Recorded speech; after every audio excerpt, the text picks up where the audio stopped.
Now I'm looking at 3.1.1, the practice problem, with this model rocket engine that produces an acceleration upward at 30 meters per second squared. The total mass of the rocket is 0.35 kilograms at liftoff. So obviously that is acting downward, the thrust is acting upward, and the thrust has to be enough to overcome gravity. So we will recognize that the acceleration being upward means that we have the thrust minus the force of gravity. Rearrangement gives us that thrust is equal to the F net plus force of gravity. We can just plug in some numbers now. So we know F net, 0.350 grams, and the acceleration of 30, and we know Fg,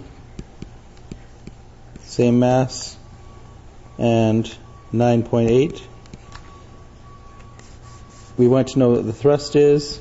Add these together, you get a thrust of 13.93 newtons. On the next one, you have this string holding this rock.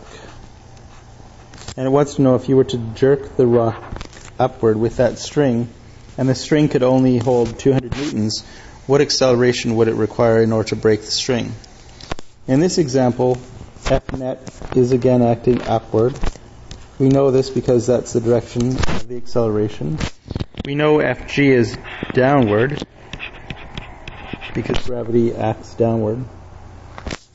And we know that the tension is acting upward as well. The tension has to be enough to accelerate the rock. So therefore, the tension must be in excess of the force of gravity. And as a result, that difference is the net force. We can then write F net is equal to the tension in the cable, or the string rather, minus mg. F net is ma, so m times a is equal to tension minus m times g. We can plug in our numbers now. We know m, 20, times a. We know tension, 200 newtons, the maximum that it can allow. We know m here again, it's the same rock, times 9.8, like that. So we have 20a is equal to 200 minus 196. When we divide both sides by 20, we will get a equals 0.2 meters per second squared.